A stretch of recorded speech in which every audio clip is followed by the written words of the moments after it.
Are you looking for a fun, unique necklace to wear this St. Patty's Day? Hi, I'm Christina, and I am super excited to be making my own light up 4-leaf clover necklace that matches my light up 4-leaf clover earrings. I love wearable art. It is so much fun to take a whole bunch of components and some foam and felt and meld them all together into a unique accessory that brightens everybody's day. So I have linked all of the products that I use for this project down below. So gather your materials and let's get creating a fun 4-leaf clover light up necklace.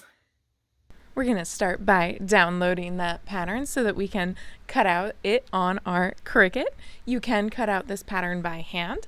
However, it is so fast and precise to use a Cricut. I just recently got this and I love it. I cannot recommend these enough. So after I cut out the felt, I'm going to cut out the foam, and I'm using a sticky back foam so that I can easily stick the foam to the felt without having to glue it.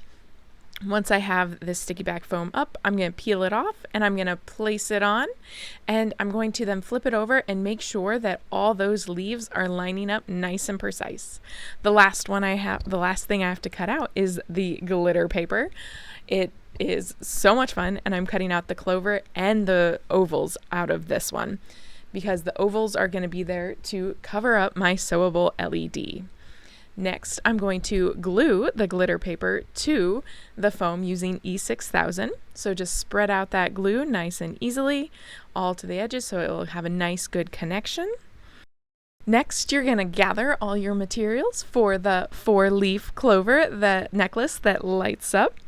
And first, you're going to need to break apart these green LEDs. They come together, and I'm just going to break them apart. Sometimes I'm having to use pliers because they are solidly together.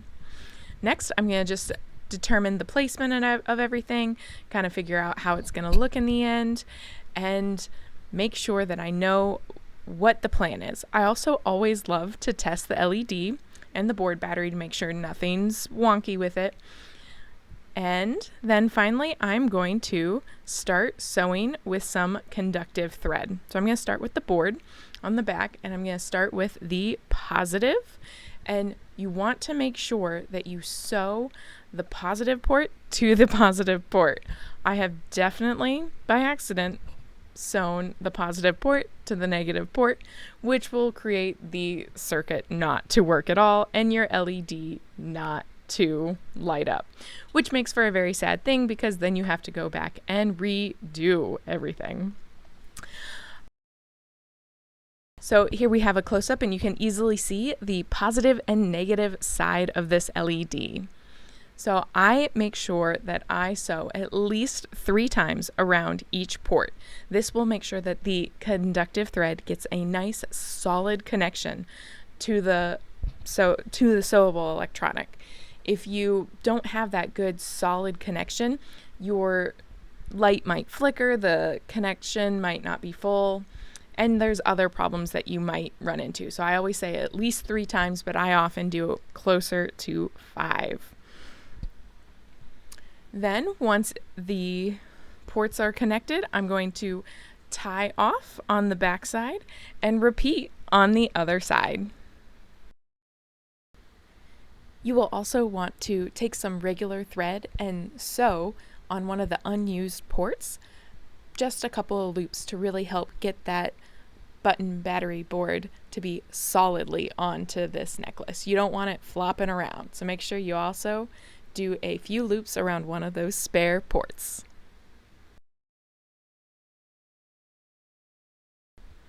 And now I'm going to open up a chain link. This is what I'm going to feed through my actual clover. So I'm going to determine where I want it to hang from and use my awl to poke through. And now I'm going to feed this chain link through. I need to open up just a little bit more. And it's being really cranky. Let's poke again, get the going from the other direction, help really open up that hole and feed it through. There we go. Just takes a little bit. Then I'm going to close up that chain link, and that's what I'll be using. So to actually hang it from around my neck. Then we're going to test the LED, make sure that's in there. There it goes, and we're good. Place the oval cover, figure out about where I'm going to want to poke a hole in that so that the LED can shine through better.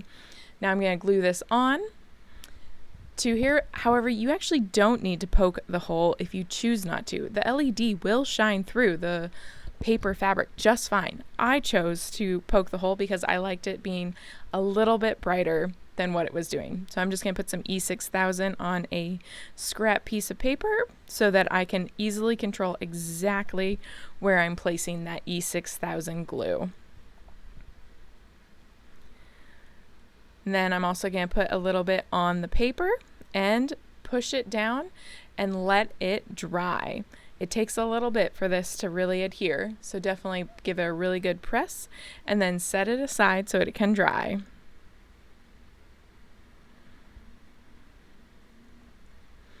Once it is dry, it is time to add the necklace chain. So I determined how long I wanted my necklace chain, and I took out that center, or that end chain, and that's going to be the center chain. So then I just fold my necklace chain in half and attach it to my necklace so that the 4-leaf clover won't move around on the necklace. It will always hang in the center.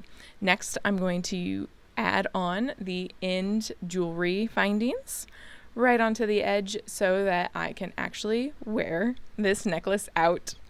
Oh, I am so excited. I love making necklaces like this. And it's as easy as that. Now it's all done. It's time to put in the battery and try it on. Ooh! And there we have it. This fun, unique necklace for you to wear on your night out for St. Patrick's Day. I know that once you gather all your materials, you can get this fun necklace created in about 30 minutes. Definitely like and subscribe to see other fun, unique projects that light your world up. And we will see you next time.